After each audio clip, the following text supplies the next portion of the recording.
Invite a company whose stock has been buzzing of late, Shriram EPC. It's been a big buzzer, up 9% yesterday and a whopping 27% this month already. And we haven't even reached half the month, just a third of the month is done.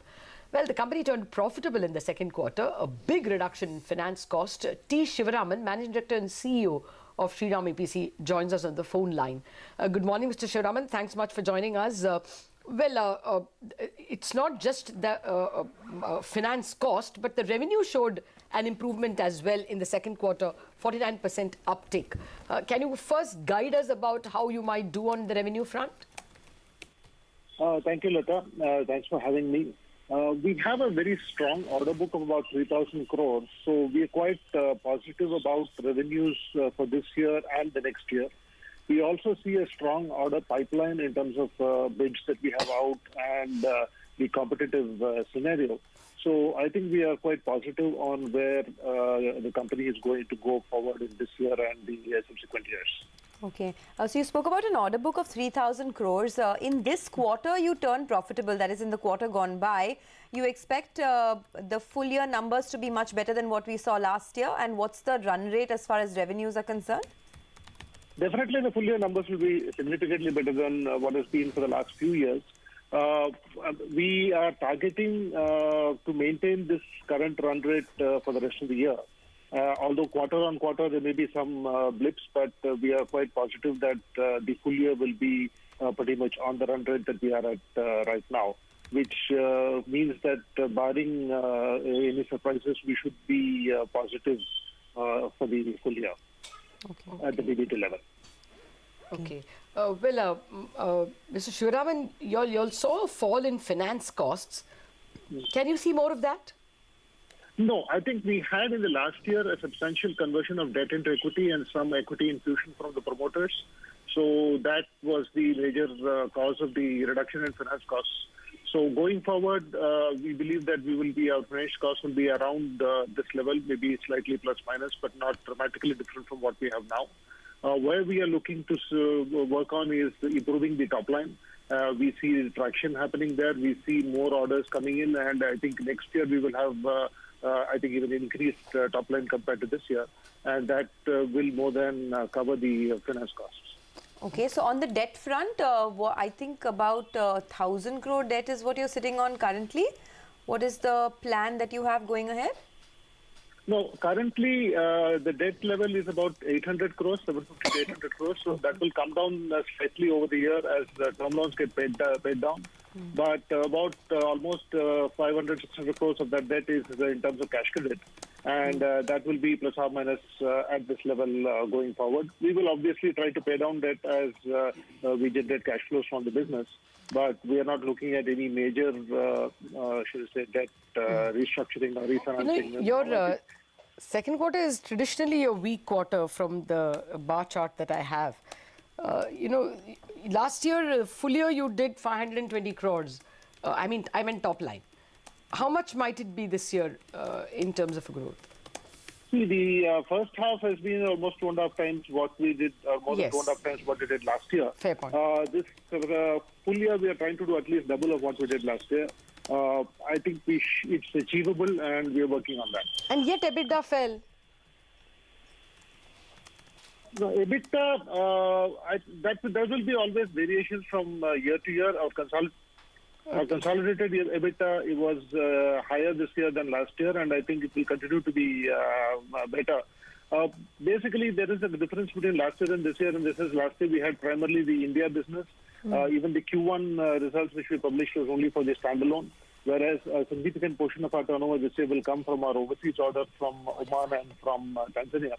And that will definitely change the numbers as we go forward. Sir, there is a qualification from the auditors that 36 crore of the revenue came from related parties. If you can give some clarification, the amount has been outstanding for 3 years, was what your P&L said. Yeah, I mean, there are a few projects that we had done for related parties where there have been some challenges. I think we will be able to kind of resolve those as we go forward. We also have a couple of issues relating to our contract that we had taken in Iraq a couple of years ago, which is in litigation. So those are kind of past issues which are getting resolved. we don't foresee any challenges in terms of any provisions that we need to make on these, which is why we have, wherever we had an issue, we have already provided. So these are things that we as a management believe that we can resolve it in the How much is the money stuck both in Iran as well as with related parties? Basra is about 100 odd crores, and there are other money stuck in various smaller amounts stuck in various other projects. But it's not, shall we say, worry. I mean, it is not a matter of worry as far as we are concerned. Okay, it's not affecting operations. Sure, just one more question from my end. You spoke about the strong order pipeline. Is it more Government of India orders that you're getting now, or is it more, you know, your exposure to other countries like East Africa where the orders are coming in from? We have two overseas orders, one in Tanzania and one in Oman. Other than that, the bulk of the 2,000 crores of our order book is from India, and almost all of it is from government. We are seeing substantial traction in government orders, and we are seeing absolutely no traction in private sector capex. Okay. So going forward, we see more and more of our orders coming from the government. All right, we'll leave it at that. Thank you very much, Mr. Shivaraman, for joining us with all those details. But the big story of the morning is the crude price rise, reversing all earlier declines, and now at a 2.5-year high after a pipeline outage in the North Sea. Joining us now is Mr. David Lennox to tell us how things can trend from here on. Good morning, David. Thank you very much for joining us. Well, that really is the question. Is this just a one-off, and we should see crude going back to 60 towards 60 by the early part of 2018, or is this here to stay? Oh, good morning. Certainly, if you have a look at the recent news regarding the Forties pipeline, which connects about 80 platforms in the Brent Sea to the Scottish coast for refining, that carries about 450,000 barrels of oil a day, and that pipeline is now out of action probably for a couple of weeks for unplanned maintenance. What it does show is that the oil price, and especially the Brent price, is now becoming very sensitive to continued outages of supply. We have seen a number of occasions where outages have caused only a minor blip in the oil price, but it looks like what we're seeing now is a more sustained rally in the Brent price especially. That's pushed the price now towards $65, and we do think going into the end of this year that we will see the Brent price rise another couple of dollars to close around $68 this year. For next year, we don't expect to see much action while we're in the northern winter. We will expect, however, to see significant price increases, we believe, once we start to move through to the summer and we look to the next US drive season. Okay. David, hi, good morning. So does the rising US output threaten to undermine the efforts that the OPEC is making to support prices by withholding supplies? Look, there's no doubt, if you have a look at the course of 2017, we've seen nothing out of the US but rising domestic production. It started the year at around about 8.6 million barrels of oil production per day. It's now up at 9.7. So that extra 1.1 million that's come on stream over the course of this year has certainly kept, we think, the WTI price in check. Hence, it's trading at a significant discount to the Brent price of around about $6. So going forward, we would expect, if the oil price does continue to rally into the northern summer, that we would see further increases in domestic production coming out of the US. 10 million barrels a day is certainly possible, and that will continue to keep the headwinds on the oil price and probably keep it from getting through to the $80 or $90 region in the near term. You say it goes to 80, David? Oh, no, I would suggest that the production coming out of the US will stop it from doing that. We only see the Brent price at this stage, or the WTI price at this stage, probably throughout 2018, only moving to between $70 and $80 a barrel. Okay, so that's your average for 2018, 70 to 80? Yes, that's correct. Oh, okay, then what about gas? I mean, I understand Manisha Gupta, our expert, tells us that wholesale natural gas price has already surged in UK by 30%. Will there be, these are all longer term contracts that India has. Can there be a rise in gas prices as well? Look, certainly if you have a look at gas, it's been a little more disappointing than the oil price. It hasn't reacted quite so to any demand or supply movements as such. Where there is at this point in time certainly adequate gas supplies in most regions of the world, except for unfortunately around the European zone, where we have seen some price increases. But across the broader zones, we have seen adequate supplies of natural gas, and we think that will continue through into the northern summer, which should continue to keep gas prices in check somewhat. But over the longer term, we do believe that natural gas is one of those transition commodities that will take us from using coal to using renewables to create and generate power. And that will, we think, play a very good, strong hand for longer-term natural gas prices. All right, David, thanks a lot for your time today. Well, the pre-open rates have settled quite okay, but nowhere near what the SGX Nifty indicated, but keep in mind, that's just early days. Nifty up 2 points, Sensex down 29, Bank Nifty and mid-cap index flat. Ashwini, what would be the first rate at these levels, and of course your 914 call? See, first on crude, above the 64 zone, we have upside right up to $78 to $80. So I will not be surprised if it goes there. It's bottomed out, which means it's now ready to move up. That should be something which people should remember, that the downsides of crude is over. Now the accumulation has happened, and now it's in a markup phase. As far as index strategy is concerned, I'll probably take some shorts and see what happens, and maybe add if it starts to work out. But I don't think this flat opening is likely to stay that way. As far as individual stocks are concerned, I think Spark looks good for some upside. That's a buy with a stop of 460, target of 485. Okay, Dr. Reddy's is a stock in pre-opening that's surging quite a bit, so 6% higher on that name. As we told you, the Bachupalli plant of Dr. Reddy's has got that approval from the US FDA, the establishment inspection reports. That's moving up with quite a bit of gusto. Chandan Taparia of Motilal Oswal Securities also joins in now. Chandan, what are the stocks that you're looking at this morning? Yes, first is buy on SDFC Limited. The stock has recently bottomed out with multiple support of 1650, 1660 zone. So expecting some positive move as it surpasses 50-day exponential moving average. We are recommending to buy with a stop loss of 1675 for an upside target towards 1760. Second trade is buy on IndusInd Bank. The stock has given the breakout from its triangle pattern. So some up move could be seen in the counter. It has seen some consolidation breakout, so that could aid the momentum. We are recommending to buy with a stop loss of 1635 for an upside target towards 1740. Apart from that, I have bull call ladder in the Bank Nifty, where we are expecting positive to range bound move in next 2 to 3 trading sessions. Okay. Well, thank you very much, Chandan, for giving us all your early morning picks in the FNO space. Actually, the markets are not starting all that badly at the moment, but then these are pre-market rates. Sudarshan, any early morning trade that's coming into your zone?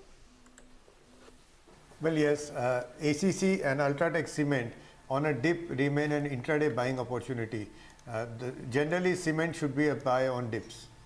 Mitesh, if Reddy's opens at 2324 rupees, that's up about 5% or 6%. Do you think this changes the texture of the chart, Dr. Reddy's? In the short term, I think it could. Around 2310 is what my reversal point is, and if that were to happen, I think 2425 is the next target on the upside, so we might see another 100 rupees happening once we see some stability around 2320 levels. Okay, thanks. There goes the bell, and at the moment it's still starting on a flat terrain only. Now picking up a little bit of red on the Nifty Bank. Nifty Bank has gone 0.3 down, 0.334 down. Now the Nifty shown a little more red, 0.14 down. So that's 10,306. It's still holding 10,300. So it's not a big cut. It's 17 points down. Sensex is down only 18. So the big boys are holding up. So is the mid cap. But the Nifty Bank has just giving up strength by the second, as it were. Now down 0.5%. So it's 115 down on the Bank Nifty. That's 25,285. So that's quite clearly the pain point for the market. So I'll read the red marks. Oh, now the Nifty is getting to a 0.25% cut. Yeah. It's given up 10,300. Just want to point one thing, Lata. We're just talking about natural gas prices surging 30%. I think that's a big news. And I think GAIL GAIL is a stock which has reacted positively to that, because that news, I think Manisha just gave us. So yes, the market is down, but you just want to focus on that stock. Yeah, but that will be negative for all the gas users, I would assume, Yes, and especially for the government of India, which will then perhaps incur a higher subsidy bill for fertilizer companies. So again, that will not be very good news for the bond markets and therefore for banks and NBFCs. I think NBFC should be the talking point as well today. But also showing pain of crude is HPCL down 1.8%, Asian Paints down 1.4%. Those are the two big casualties on the Nifty of the oil price. Bajaj Auto, Eicher Motors, ITC, IndusInd Bank, Ultratech Cement are the other big losers, losing about 1%. BPCL also down almost 1%. What's holding the green end is Dr. Reddy's, up 4%. GAIL, as Anuj pointed out, up about 2%. ONGC, again a gainer, up about 1.2%. Z Entertainment, Sudarshan's Evergreen is up 1%. Tech Mahindra, Hindalco, Lupin, Infosys, Vida. So basically IT is doing well, and Dr. Reddy's is doing well. But otherwise, ID and Pharma are the classic defensive plays today. The Nifty cut has gone now to about 30 points or 0.3%. Nifty Bank is getting almost pulverized, 0.5%, 0.56 down at this point, 150 down, 25,250.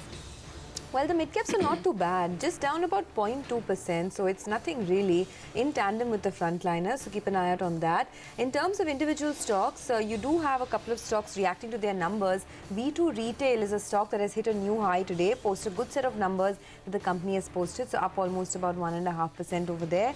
You have Shiram EPC, after the company made those comments earlier. Shiram EPC is in the green this morning, up almost about 2-3% or so. Some of these stocks, okay, 4% now higher on Shiram EPC. Some of these stocks reacting to the higher crude prices, so it's negative for aviation companies. Interglobe Aviation is down almost about 1.5%. HPCL is also under pressure. Jet Airways, SpiceJet are all down about 1.5% or so. So the entire pack of oil marketing companies and entire pack of aviation stocks are down and out. Otherwise, it's not such a bad opening. It's flat with a bit of a negative bias right now. The market breadth is split right down the middle. Yeah, actually, it's a very weak opening for the Bank Nifty, Sonia, because that's the one, and that's the market leader. So the Nifty somehow is holding on to 10,300. For the Bank Nifty, there's a classical case of maybe a 20 DMA halt. That could happen, but 25,260. Ashwini, your first trade was to look to sell on the Bank Nifty, but did you get, we had a gap down. So did you get your short? Or what would be the call here now that the Bank Nifty is down 140 points? This is the time to get short and get heavily short on Bank Nifty.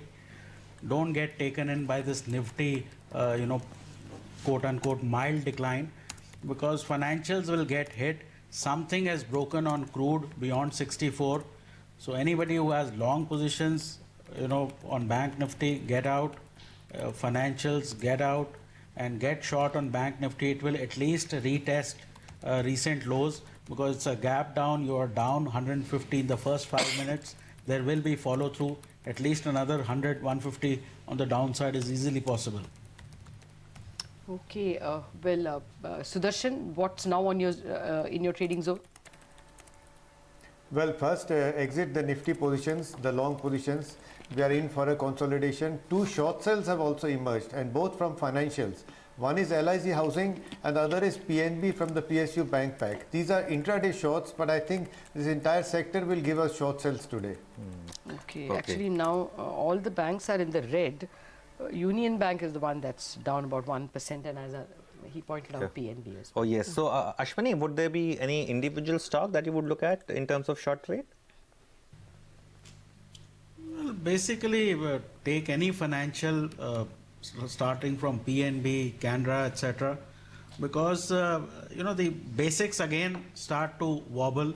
The macros get tossed out, and that has impact on interest rates, etc. So financials is a no-brainer. Just get hold of any of the NBFCs or banks, and they should be able to do well for you. Okay, you also have paint stocks that are coming off. So Asian Paints is actually a biggest Nifty loser now. Apart from banks, some of these crude-related plays are also under pressure. Mitesh, a quick word from your end on how to approach individual stocks now? Yeah, so I think, there's clearly some kind of theme happening in the pharma stocks. I mentioned Lupin and Aurobindo Pharma. I think those still are good to buy. But financials are looking weak, and the Bank Nifty opening has definitely surprised me. If we see the Bank Nifty slip further below, I think short position should be invited over there. Anything close to about 25,000, once you break 25,200, 180 zone, I think then I would short with a stop of about 100 points over there. While I would still maintain long bias on stocks like Lupin or Aurobindo Pharma, and one from the engineering side, that's EIL, which obviously is crude related, but the chart is very good. I think it's starting a fresh up move. Should get past 200 levels. Okay, by the way, look at GAIL now, as we pointed out, 2% higher, and just see the intraday chart of that stock. And Aban Offshore, fairly convinced that that could really be your stock of the morning at least. And that is, of course, the direct beneficiary or direct play on crude. We don't have too many direct plays because ONGC and Oil India get impacted because of, being in PSU and, subsidy and higher prices at times cap their gains. But clearly, Aban is one play which is a standalone oil play. So, Ashwini, thoughts on GAIL and also on Aban, if you could? See, it's, we are not great oil producers, so GAIL and Aban, while they could do a bit on the upside, but really the big trade is on the downside on the financials. GAIL, maybe, you'll see 540, 550. Similarly, Aban, if crude is moving higher, you will see, maybe 240, 250. But, we are not oil producers, so those rallies will be fairly mild in comparison to the declines that you get on financials. Well, Sudarshan, would you buy into the dip that we are seeing in the aviation stocks this morning? No, not today, because my sense is the Nifty itself will consolidate for some days. So aviation's dip needs to be taken with care because crude is not helping. So I don't think this is a buy. Okay. Mitesh, is there any sell in the finance space? L&T Finance, all those are falling now. Any stock? I think, Lata, I'll start with the Bank Nifty itself. I think, once we see 25,200, 180 zone being taken out, as I said, 100-point stop loss, should call for some kind of short positions. And 24,950, 900 should be a target zone to begin with, maybe even lower levels. Okay, the Bank Nifty, by the way, is now slipping quite fast. In fact, now approaching a 180-point fall on the Bank Nifty. Ashwini, what would be your intraday targets on this short call? Well, the targets have already been met and I have already taken profit. But people who are into multi-day things, this is not positive even from a multi-day point of view. So, get short and possibly hope for a retest of the place where we came from. I think 24,900 thereabouts. So you would have reversed your JM Financial and MMFSL trade as well, Ashwini? See, naturally, if this sort of mood starts to prevail, where Bank Nifty is going to collapse, then all bets are off, because the way SGX etc. were shaping up, it looked like a mild decline. But now this will probably roll into a snowball. Okay, well, on the PSU banking front also, you're seeing quite a bit of sell-off this morning. Of course, the Nifty Bank as a whole is falling, and remember, the bond yields have surged quite a bit, so that is having the negative ramifications on the PSU Bank. The index is down 1%. Now. Okay, yeah, actually now the bond yield, you're right. Yesterday 7.17, today 7.21. So I think today is a day of two halves, in a sense that you have commodity producers and you have commodity users, and and the problem we have right now is that for our market at index level, the users are clearly more weighted than the commodity producers. For example, ONGC is up, GAIL is up, Vedanta is up, Oil India is up, Hindalco is up, but none of these stocks matter as far as the index is concerned. And whereas the users, the financials, which we do categorize in users because economy based. So these stocks are seeing quite a bit of decline, and that's why the Bank Nifty is down, and that's why the Nifty is sort of outperforming the Bank Nifty. Fair point. Okay, so now down about 0.75 on the Nifty Bank, 184. Ashwini, the big call for the day? Well, big call is get short on Bank Nifty even now if you are planning to hold for the next few days. And I think crossing of 64 is not positive, and all sorts of crude users, they should come under the hammer. Okay, well, we will track and revisit the markets in a bit. The Bank Nifty is the one that's actually taking quite a bit of a hit right now. And it's, you know, a lot of issues like a spike up in bond yields, higher crude prices that's really ailing the market today. But let's move on and talk about stocks that continue to hit new highs amidst this volatile market. Motherson Sumi is one such stock. In fact, even this morning, Motherson Sumi has bucked the trend and hit a new high. It has unveiled its 5-year vision of achieving a revenue of $18 billion and pre-tax ROCE of 40% by 2020. Vivek Chand Sehgal, the chairman of the Motherson Sumi Group, joins us now. Mr. Sehgal, good morning. There's a lot of talk of added investments by companies into innovation for the electrical vehicle segment. What is Motherson doing in order to further their presence there? Yeah, I think a lot of talk is there about electric vehicles and all that. But, you know, as far as Motherson is concerned, we are agnostic to the electric engines and or the type of engines as of yet. So while it is of no consequence really to our number of cars to whom we supply to, of the top 10 electric vehicles, Motherson supplies to 6 of them. We are not there in the Chinese electric vehicle markets because that's not where our forte lies. We are very much in sync with what is the requirements of electric vehicles. They have to be lighter and yet they have to be stronger. So every company in Motherson is putting in a huge effort to make sure that we are not found wanting by the car makers for the kind of technologies that they need. However, think about it, there are only 770,000 electric cars produced in the world today, while the world consumes 92 million non-electric cars. So there's a huge gap to go for yet. Okay, point taken, Mr. Sehgal. Morning. So will you be making more investments in new technology to remain competitive in the EV space? Sonia, I think people are not understood. You know, it's not just only the electric vehicle, but assume that in 2021, when the new carbon footprint, you know, all those particular new environmental laws, Euro 6 comes in and things like that, definitely the whole car has to be lighter and yet stronger. So in that direction, it goes parallel with the electric vehicles as well. So for Motherson, every company of ours is focusing on how to make its parts better environmentally and that much help the car makers globally. Oh, okay, fair point. Mr. Sehgal, you recently hosted an Investors' Day to update on the progress in meeting FY20 targets. Can you tell us the highlights? What do you expect by FY20? Yeah, I think that was an important point because it was a halfway mark for Motherson's 5-year plan. You know, we give a 5-year plan in the beginning, and then in the mid part we give an update as to how we are progressing on our targets that we had given.